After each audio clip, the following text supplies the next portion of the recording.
What's going on, everybody? It's your boy Zoe, No Days Off DFS, here to bring you that NBA slate breakdown for a 7-game NBA slate we got today. If you guys are new here, you guys are enjoying the content, please make sure you guys hit that subscribe button so you don't miss any of the videos and stuff that I do put up. And drop a like on video if this video or any of my other content has helped you guys win some money. I do apologize for not getting anything up yesterday, but I promise you, the electric company decided to do some weird stuff. And continuously, the power kept going out because they were working on something, so I could not record. Every single time I was researching and just going ahead and looking through stuff, power would go out, and I was like, I just got frustrated, so I just said, F it, I'll just put up a bunch of notes on the site. So hopefully you guys were able to get that if you guys are in the Patreon, and hopefully you guys cashed out. It is Flex Friday today, so at the end of this video, if you guys are looking for prop plays, I'm going to go over a potential 5x or not 5x, a 5-pick or 6-pick flex slip for prize picks. If you guys don't got an account, definitely check the link down in the description below so you guys can get that deposit match bonus and take advantage of the promo over here. This is one of those things that this is a quick way to go ahead and build your bankroll and things like that over on sites like Prize Picks for sure. So definitely check that out. And then if you guys don't have a chalkboard account, you guys want one of those, definitely check that out. Right now, I'm doing a builder challenge over there on chalkboard, trying to just build a bankroll over there because every day they have promos, and didn't get to take advantage of the promo yesterday, but they have one up right now for Joel Embiid over 20.5 points. Look at the Orlando Magic and tell me who is going to stop Joel Embiid. I'll wait. So definitely going to be trying to take advantage of that over there as well today. So we'll have some stuff up. That right there, I'm posting that inside of the Discord. So definitely whenever you guys do sign up for the Patreon, make sure you guys are going ahead and clicking that link so you guys can be inside the Patreon, inside the Discord as well, so you guys don't miss out on anything. All right, with that being said, you guys know how it goes over here. We're going to go ahead, we're going to get into it, go over the injury report for tonight, and then dive right into the actual slate. Starting out over here for Philly, same old, Melton, Covington, Mo Bamba, all these guys are out. Nothing really too much affects the starting lineup over here for them. For Orlando, they're still without Front, still without Gary Harris, so we still will be seeing a rotation of Goga, Mortz, and all these other guys. Chuma, Caleb Houston, they're still going to have to start just because I'm missing out on a couple of these other players. Over here for San Antonio Spurs, the biggest thing is that they might be getting Zach Collins back today, and also Victor Wembanyama is going to be out tonight.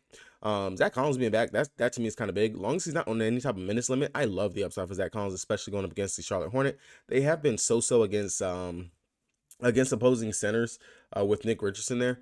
I'm not gonna say that he's like a world beater defender, but he's pretty decent on the defensive side, so I really don't mind it. But Zach Collins, really great fantasy point per minute producer whenever he is out there on the court. But with no Wemby, you know the usage is gonna be spread out through the starting lineup, so pretty good spot, especially going up against the Charlotte Hornets, who play no defense at all whatsoever. Anyway, but should be an interesting game. Brandon Mills is a game time decision. Nick Richardson is a game time decision over here for the Charlotte Hornets.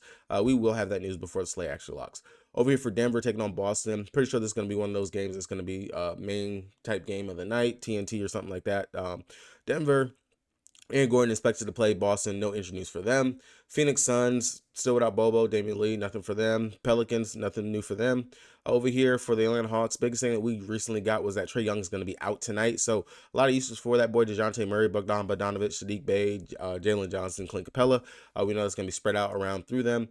I'm not sure if this is really kind of a play in a move because DeJounte Murray trade talks have heated up. So maybe they just want to go ahead and get one last flash of him. But I would think if you have the Lakers literally dangling something in front of you, which again, tell me down in the comment section, does it make any sense whatsoever to trade DeJounte Murray for D'Angelo Russell?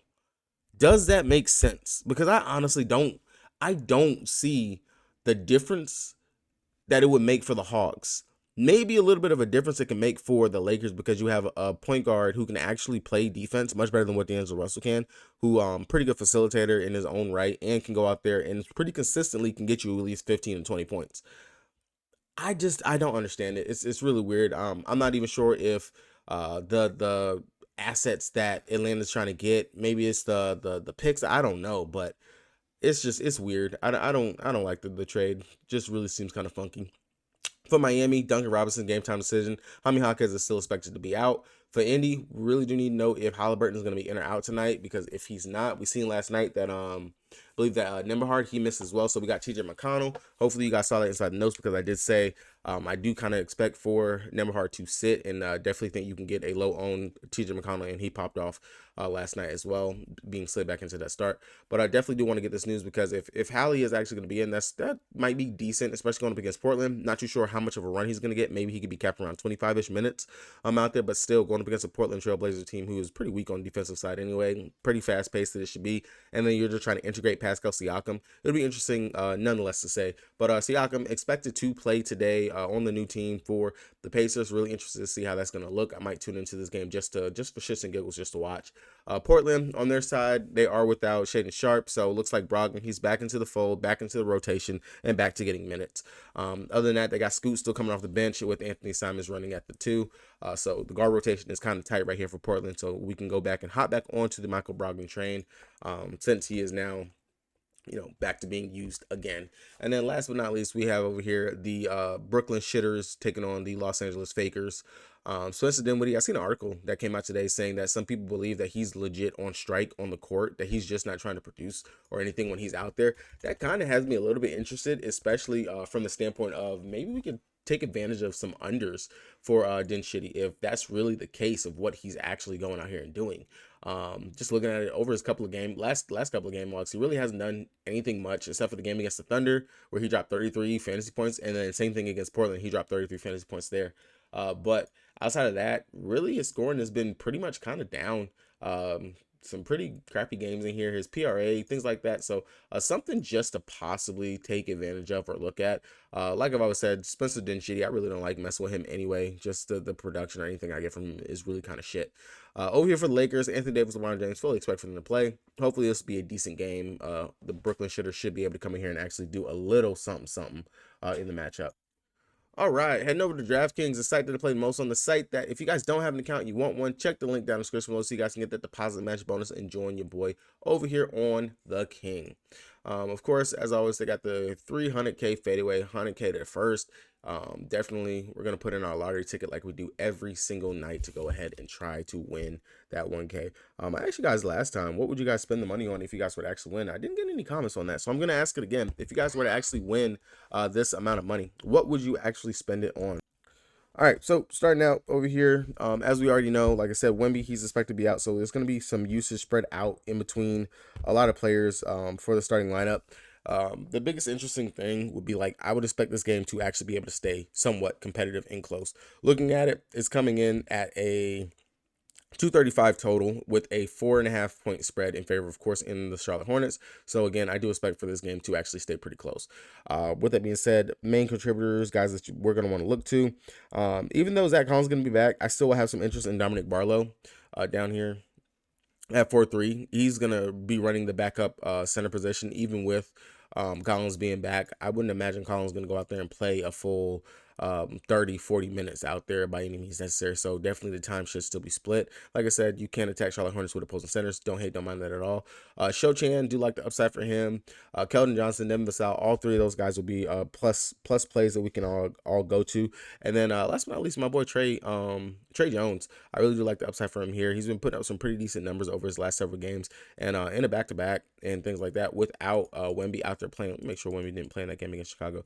In the game where Wemby didn't even play going up against Chicago, we did see Trey Jones. He stepped it up in that game.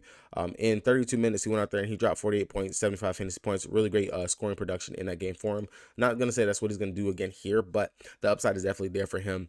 Outside of Trey Jones, of course, like I said, Cho-Chan, Vassell, Keldon Johnson off the bench, those guys will be your main guys and producers that you're going to want to go to. Can definitely take a GPP stab and chance on a Zach Collins. And then if you want something cheap, Champagnie, if he's able to knock down the shots, if he's able to just do a little bit of something in the minutes that he gets, plays about 20 minutes and just has a decent production, I do like him as a value play on today's slate. 3,500, really kind of can't beat that in regards to a starter. He's going to start. He just needs to actually produce, and I really do feel like this is a game where we should actually have to be able to see that on today, just the matchup. Going over here to the Charlotte Hornets, on the side, really, you guys already know what it is. LaMelo Ball, the guy, he's coming out there, he's chucking, he's literally trying to light it up from 3. Took a minute for him to actually get playmaking and scoring going, but since he's come back, literally all 3 games, 40 plus fantasy points, an 8-8 really cheap price tag considering that it's LaMelo Ball. No, he's going to get bumped up to the 9K range. Kind of don't see how you don't want to go ahead and go there, especially going up against the Spurs game that has a pretty nice total and is expected to be close. Melo, I just no brainer, honestly. Terry Rozier, same thing, follows right behind. Been pretty decent with Melo being back. 2 games with 40 plus fantasy points right there. Pretty decent. Don't hate, don't mind that at all. Mikal Bridges, the matchup's going to be there for him. He would probably be the lower owned out of all three of these guys over here. Don't mind going to Bridges if you want to mess with that as well. Other than that, I'm not going to mess too much with anyone else over here. Maybe you could take a stab at a Cody Martin. I know his minutes have been there. He's been playing. He's definitely been producing. A defensive player as well. Could definitely get you some of those stocks if that's what you're looking for. Could be a low on value. Don't hate, don't mind that at all. Over here for Philly, taking on Orlando. Main players I'm going to take from over here: Joel Embiid, Tyrese Maxey, being main two if I want to take anything from over here. I understand this could be a quote-unquote revenge narrative, if you want to believe that, for Tobias Harris, going up against the Orlando Magic, considering that was a team that he played for a little bit. I believe that he did play for the Magic. Pretty sure he did. Don't hate, don't mind going to Toby here. Not a bad play. Looking at it, or last couple games when he has played against them, he played 33 minutes earlier this season, dropped 36 fantasy points, and prior game logs looks pretty decent in regards to what he's been able to put up. But Joel Embiid, Goga's not gonna be able to stop him. Morris isn't gonna be able to stop him. Paolo's not damn sure is not going to be able to stop him. He didn't play in the first game that they played going up against the Orlando Magic, but I see no one being able to stop Joel Embiid. And I wouldn't be surprised if this would be one of those games where Embiid can get himself to the foul line quite a bit. We do know Embiid is a free throw merchant. He does look to make the contact to get to the free throw line. And to be very honest, the Orlando Magic, they're one of those teams that they don't get the benefit of the whistle most times than not whenever they're out there on the court. Right now, Embiid's foul line is sitting at 9.5. I do like the upside for him to possibly be able to get to the line at least 10 times and knock him down is going to really be the key for him there. But yeah, I actually really don't mind going with Joel Embiid. Therefore, his free throws made today. Over there on the site. Outside of that, like I said, not really going to take too much from this game. Embiid, if I want to take anything, Tobias Harris as a GPP option. I will always continue to harp and say Kelly Oubre plays better with Joel Embiid in the lineup. Haven't seen it over the last 3 games, but definitely I do know that he could definitely be on the up in regards to that. On the Orlando side, I have no interest in anybody over here, if I'm being very honest. None of them. The matchup, not too keen for the matchup or anything like that. You can maybe mess with a Paulo. You know he's gonna have the uses with no Franz being out there, but still kind of riding on the Paulo unders just because he's not. He's the focal point of the team and what they're going out there and do. Right now they got his PRA set to 38.5. I don't see him going over that whatsoever. Again, it's just the matchup going up against Philly. When he played them early in the season, he dropped 19 points, 9 rebounds, 4 assists. Under. So if I was to take anything on the day, I would be taking Paulo under that 38.5 PRA for him. I just do not see him being able to get there. Not with the matchup, not with who they can actually throw out there. The defense of the 76ers is actually really good. That would be legit a pretty good play to take the under on right there. Outside of that, if you need some value or something like that, I could see maybe you can go with Chuma Okeke. Like I said, dude's been playing pretty decent. Can at least give me about 20-ish plus fantasy points, or maybe you can come down here to a Caleb Houston, either one of those guys. But really, it's going to be a coin flip if you want to even mess with that. I know Joe Ingles, he is finally back. Played 20 minutes in the last game, 13.5 fantasy points. You probably could take a stab at a low on Joe Ingles, but none of these guys legit over here on the Magic side intrigue me at all whatsoever. Denver taking on Boston. Again, this would be another one of those games where I think it's just going to be better to watch, better to enjoy. If I take anything from over here, the Joker, I'm not scared of KP. KP should not be able to go out here and shut down a triple-double machine in the Joker in himself. Really like what he's been doing for the rebound aspect over his last several games. That is very, very encouraging to see from him. But outside of that, Jamal Murray, we know you can attack with opposing point guards going up against the Boston Celtics. I don't mind Jamal Murray, but I will say, where is he at? Reggie Jackson is still sitting at 3.9, and I know he's going to play at least 20 minutes in this game. The upside for him is there if he's actually able to go out there and still hit the shots, but can also get a little bit more involved in the playmaking. Maybe give me a Steelers 2 in there as well. I do think he can at least score over 15, close to 20-ish fantasy points out there at 3,900. I really do like the upside in regards to value that he can bring and give me on the slate. So looking at the guards, I really do like the upside from there. And then KCP, this is one of those things where KCP always goes forgotten in regards to what he can go out there and do. We know he's a 3-point sniper. He's going to go ahead and lock in on the defensive side. Probably going to be guarding Derek White or a Drew Holiday. One of the two is going to be his main primary matchup. He's going to go out there and he's going to do what he has to do in regards to that aspect. But really do like the upside for him as well as another play. But outside of that, really, it's going to be the Joker if I take anything, and then the value that I can get from a Reggie Jackson or KCP there. Outside of that, Michael Porter Jr., Aaron Gordon, they're going to have their hands full in regards to trying to guard Tatum and Brown. And I'm not going to poke too much there for those. On the other side, JT, Brown, KP, all these guys are healthy. They're back. If I have to put them into order in regards to who and what I would want, it's going to be a toss-up between Derek White, Jason Tatum. Those two, I think they have probably the best matchups in regards to what they can go out there and do. I really don't mind Tatum as a spend-up as at 9-7. They're going to need him to actually go out here and have one of those games that Tatum can actually have in order to keep this game actually somewhat close and competitive. 9-7, not a bad price tag. JB really kind of seems like he's more... if his shot's not really falling, he's not going to do too much and get too active in all the other stat categories for us. So kind of more of a lean for me here, and not really going to mess too much in regards to him. But Tatum, really do like the upside. Derek White, these are those type of games where he buckles in, locks in, definitely play makes a bit more, locks in on the defensive side. Know that him and Drew, they're going to take turns trying to guard Jamal Murray. As long as he doesn't pick him any foul trouble, that 6-1 price tag, he should be able to pay that off. Atlanta taking on Miami. Dejounte Murray, already talked about it, 75. I don't see how we don't go ahead and go there. Opposing point guards have done pretty decent going up against Miami. I know we have the idea of, hey, they're a really great defensive team, but don't hate, don't mind that. So Dejounte Murray, do like the upside for him here. Don't hate, don't mind that at all. Jalen Johnson is going to be a little bit of a tougher matchup, but I don't mind him as a GPP option. Not a must or anything by any means. Clint, not going to mess there. Bogdanovich, he should get the start at 5'6". We'll draw that Tyler Hero defense. If he's actually stroking it and knocking it down from 3, his upside will be huge in regards to what he can actually go out there and do for us. So I don't mind Bogdanovich there as another play as well. And then if you want to mess with Okongwu off the bench, we do know that he is going to play those minutes. And if Clint somehow gets in foul trouble or struggles, Okongwu will still come in probably a little bit earlier, but at least see 20 plus minutes out there in the game. Dejounte Murray is the main play that we want to get to over here from Atlanta. On Miami side, speaking of Miami, I don't know if you guys seen the trade rumors, but possibly of them getting Terry Rozier. That would be interesting if they are actually able to get Terry. I think that a actual competent and true point guard on Miami is what they need, and Terry actually fits the mold and the idea of what I see as a point guard for Miami. So we'll be really interested to see Terry Rozier on the Miami Heat. That would be pretty cool. But outside of that, my favorite play over here is Bam Adebayo. I'm probably going to be running his fantasy points scored as a possible prop play on today. We've seen opposing centers going up against the Atlanta Hawks have actually had their way and have had very good games. Right now, he's sitting at 46 fantasy points over here on Prize Picks. Don't hate, don't mind that at all. I'm not going to take a stab at any of the other props like his rebounds or his PRA or points or anything like that. But I do think with the defensive upside that he brings, that he has, he could definitely get there in regards to it. And I could see a double-double in it for him today. Like I said, not scared of Clint Capella defense or anything like that. So I really do like the upside for that play on today's slate. Over here, what else for Miami? But Bam, main play that I want. Tyler Hero, don't hate, don't mind it. 7,500, really great play. But Bam will be the main guy that I want. If you want to mess with a Jimmy Butler, I'm not gonna go there. Very much Jimmy is the definition of a score independent player.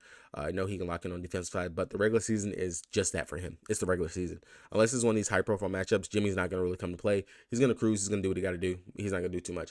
Main plays you're gonna want to get is Bam Adebayo, Tyler Hero, not Jimmy Butler. Outside of that, not mess with anything else over here. You can mess with a Jovic if you want to, since he should still be getting some pretty decent burn and run, or a Josh Richardson, since the rotation at the guard position has been pretty fluctual. But outside of that, not gonna go and mess with too much there. Phoenix Suns taking on the Pelicans. I'm gonna be very honest. Kevin Durant burned me in that last game, man. Really was expecting a lot more from KD, but you know what? You live, you learn, and you learn. No, not to play cupcakes anymore. Outside of that, I do like the upside here for the Suns. They kind of got it clicking towards the end of that game last time out. The big thing for them is that they try to set up their offense all the time, and they're just running too slow. It's like they're just going through the motions is really what it looks like to me when they're out there on the court. If they actually can play with some pace, move the ball, and not do a lot of these ISOs. I understand you have 3 pretty good star players out there, KD, Book, and Beal, but rotations, move, cut, something. Like, don't try to always take your man off the dribble, things like that. But Kevin Durant, don't hate, don't mind him. Gonna be going up against that Zion matchup. Pretty interesting. 2 different forces going up against each other. They haven't played at all so far this season, which is actually really interesting to note. that we haven't actually seen this matchup just yet. So, but the upside definitely there. Don't mind Kevin Durant, and then Bradley Beal, 7,400. Really do like the upside and the spot for him here. Definitely think this is one of those where we can possibly get back to a 40-ish type fantasy point type game. Opposing twos have done pretty well going up against the Pelicans so far this season, and I do like the upside 7,400 for Beal here. Nurk, depending on which Nurk can actually show up, and Nurk surprised me in that last game. Definitely pretty consistent in 27 minutes. Dropped 36.25 fantasy points, was killing it on the glass. Definitely getting up and down the court, hands to himself. Did like the upside from him. I do like the upside from him here. Don't hate, don't mind Nurk. And then my boy Grayson Allen. If you listen to me every single time I cover the Phoenix Suns, I'm going to probably definitely have to get me a Grayson Allen jersey, just simply because he's not one of my favorite players, but just the consistency that he brings is the thing that just puts me on to him. He was a big reason, as you can see, the 29 points that he scores. He was the reason that they were actually in that game and possible for them to actually win the game. It was not only him scoring, but the defense that he was out there playing, the playmaking that he was actually out there doing. He literally every single wicket of the stat sheet, he covered it. So the upside for him, I really do like it. Again, here going up against the Pelicans, if they struggle again, their big three doesn't get it going, we could possibly see Grayson come in and save the day once again. So like I said, upside there for Grayson Allen. I can't talk enough about it. Really do like him here once again. All right, going over to the other side for the Pelicans. This, like I said, should be a pretty high profile, pretty good matchup. BI finally bounced back in that last game, going up against the Charlotte Hornet, of course. Talked about it a little bit on the last stream. So again, here, maybe he's got his groove back, 68.5 fantasy points. I don't expect that again here, but I don't mind looking at him and taking a stab at it. Outside of that, really the main play I want on this other side is going to be CJ McCollum. We have seen opposing point guards have destroyed going up against the Suns. De'Aaron Fox has dropped 51. Scoot dropped 61. Harden 44. Marcus Smart dropped 50. So the upside is definitely there, and we know that CJ, he's getting it going literally from the scoring aspect, but the playmaking is there. He can definitely dish those assists, and as a guard, he still comes in and he racks up a couple of those rebounds as well. So stat sheet stuffer. Do like the upside for CJ McCollum, and at 7'6", that's a pretty good low value right there for a stud that we can get and plug into our lineup. So I really do like him. And then if you want to mess with the Zion Williamson on the other side of that, been playing pretty consistently over his last several games, literally again stuff in the stat sheet as well. Do like the upside for him here, but CJ is going to be my main guy that I want to go to if I want to take anything from over here. Indy taking on Portland. I probably have some notes on site in regards to this, just because I'm not too sure how to move with this until I get the at least some more clarification on what's going on for them. This might be a wait and see approach for me on the Indy side, and just really a lot of GPP plays in regards to like Siakam, Halliburton, just to see how this core works. If anything is like trending towards possibly being out, then TJ McConnell will be the main guy I want to go to and go back to, and you could possibly take a stab at a Mathurin as well. On the other side, as long as Sharp is going to be out, and we do expect Brogdon to actually start and to play, then I do like Brogdon. We do know that he's a really good fantasy point per minute producer, and going up against Indy, which is also he played for the Pacers as well. I do like the upside for him here, 5,400. Literally, you're gonna tell me you can go out there and get 30 minutes. I do like the upside. Actually, like him as a low owned possible play that you can get to. And then outside of that, as long as you think that Simons is actually gonna be able to knock down the shots, you definitely mess with it and go there. But really, it's gonna be for me. It's gonna be that Brogdon play. Really do like that, especially as a late night possible hammer in these later two games. Brooklyn shitters, you guys already know I don't play anything for Brooklyn. I fucking hate them, and I'm not gonna even mess with it, and I'm not gonna sell anybody's lines by going with them at all. And over here on the Lakers side, for me, Anthony Davis, I do like the upside here. We have always targeted Brooklyn with opposing centers, and I'm not gonna stop doing that. AD tend to been playing very great over his last couple games. Today, now that I'm gonna go with him, is gonna be the day that he goes out here and stubs his toe and doesn't come back in the game. But love the upside for Anthony Davis, and if you want to, you can come down to LeBron James as a cheaper option right there. But for me, really, it's just gonna be AD. And then if we want to buy into the trade rumors and things like that, maybe you could look to D'Lo, who's been playing pretty good since he's been put back into the starting lineup. So don't mind that as another option that you can go to. 6,200, not scared of Spencer Dinwiddie's defense or anything like that. And he's been playing much better than Austin Reeves over there. Other than that, everyone else off the bench, the rotations are too wonky, too crazy. Usage is way too low for everyone else. It's really just going to be mainly the stars over here for the Lakers. Anthony Davis being my favorite. D'Lo being the runner-up. LeBron James as a low-owned option that you could possibly go to. Austin Reeves if you just want to burn your money. All right, so going over and tackling the props, like I said, I will give out a couple of plays that I really do like for today's slate. Going over to Outlier, like I've said, I use this all the time. in regards to just trying to find prop plays and things like that. Look at the history, just look at the matchups and things. Definitely, you guys can check this out. Link for this down in the description below. Go ahead and sign up. It's a really great tool if you guys are really into props. Then you don't have to pay for guys like me to literally look, read this data, and give you guys prop plays that you can run with as well. So definitely check that out. It's a 7-day free trial for your first time sign up. Take the 7-day free trial, check it out, see if it's something that you can actually do and that you actually do enjoy. And it's to me, it's worth it. So first starting out, like I said, I really don't see anyone being able to stop Joel Embiid over here on the Orlando Magic. So the upside already for Embiid would have been is to me pretty high. But Joel Embiid, I really do like the over for his points and rebounds. Where is it at? Points and rebounds sitting at 44.5. When we're looking at Outlier straight up out the gate, he has exceeded 44.5 points and rebounds in 11 of his last 13 games. He's averaging 50.8 points and rebounds. It's the average. It's the minus 117 over on Caesar's books for it to be over. So kind of not one of those high minus 120, 135 plays. So shouldn't get bumped, shouldn't get moved too much. It might, what some people might consider, be a pretty high line for Joel Embiid. Now coming down. Talking about Paulo, I really don't see Paulo being able to have that type of game here, especially with the defense that the 76ers can actually go out there and pull. And looking at the inside tab over here on Outlier, he's failed to exceed 26.5 points in 17 of his last 20 games at home. He's failed to exceed 5.5 assists in 15 straight games at home as a underdog. There was another one that was up here for Paulo. He's failed to exceed 31.5 points and assists in 18 of his last 20 games as an underdog. So there's some pretty good plus money over there for Paulo in that regard right there. And that is why I said I really do feel like this PRA line, 38.5, is too high for what he's been doing. If you want to look at the last 5, looking at it, against Atlanta, a team that is weak against the power forward position, he only put up 34 PRA. And that's still with missing a Franz, still with missing Gary Harris and some of the other players that are hurt, injured, Suggs not having a really great game, things like that.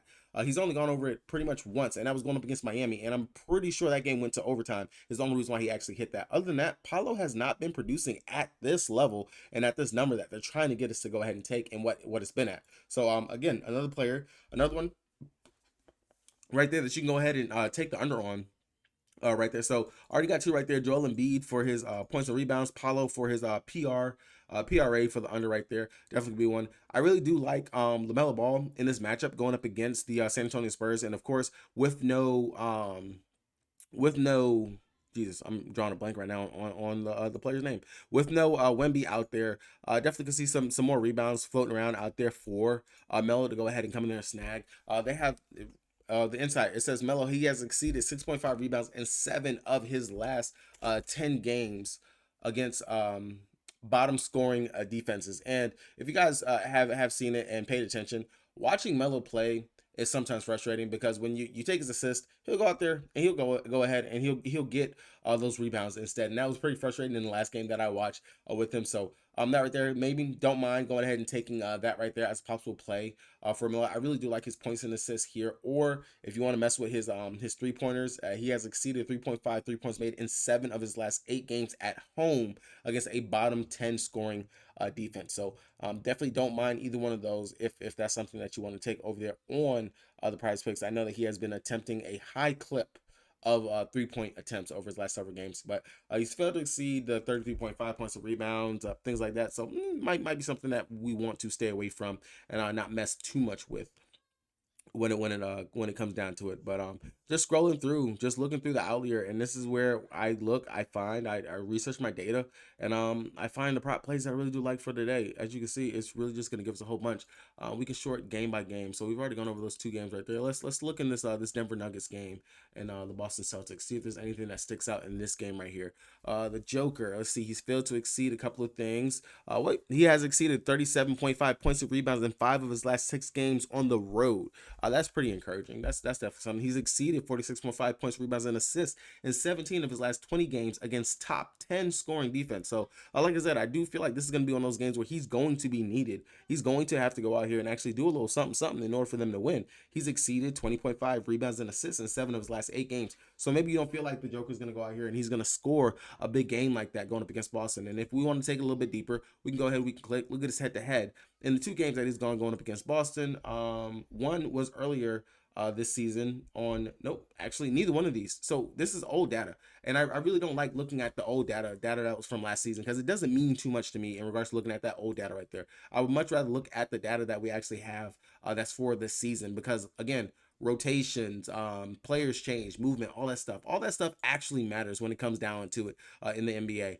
Looking at it in his away games, this is his rebounds and assists. They've been so over his last games. Went over it going up against Philly, pretty good, high profile matchup. Played very well. Only played 30 minutes in this Utah game, so didn't get there in that one. Golden State kind of hooked it, came close. Same thing against Charlotte Hornets, Brooklyn Nets, Toronto at Toronto, not bad. So just looking at it, maybe this might not be one that we want to actually take. Looking at his points and rebounds, maybe we don't want to actually take the points and rebounds. What about this PRA? Maybe the PRA might be something that actually is appealing and that we actually want to go to. And then we look at it, over 6 out of his last 10 games, he's gone over the PRA. So as we can see on the road in these high profile matchups, he's definitely needed to score. So that might be something. Go ahead and go over to Price Picks that we go ahead and take the Joker. They got him sitting at 47 PRA right now is what they have him sitting at over on the site. I'm going to go ahead and I'm going to take the gander and take the over on that. Or with the triple upside that he has and what he brings to the table, as long as he doesn't turn the ball over too crazy, you can definitely take his fantasy score. We know he could trip into some steals, and maybe he stumbles into a block on KP or something like that. But his PRA, if you don't want to mess with turnovers, things like that, you can definitely take that as a possible play. And then just scrolling through, let's see, KP has exceeded 17.5 points in 16 of his last 20 games against top 10 scoring defenses. So it's just all a matter of what you're comfortable with playing and what you're actually looking for. But I'm gonna go ahead. I'm gonna get this finished out for the day. Gonna go ahead and get it uploaded. Hopefully you guys did get some value and stuff like that out of this right here. If you guys did, make sure you guys go ahead and slap the like button on this video and subscribe so you guys don't miss any of the content that I put out on the daily. With that being said, it's your boy Zoe. Good luck. Peace.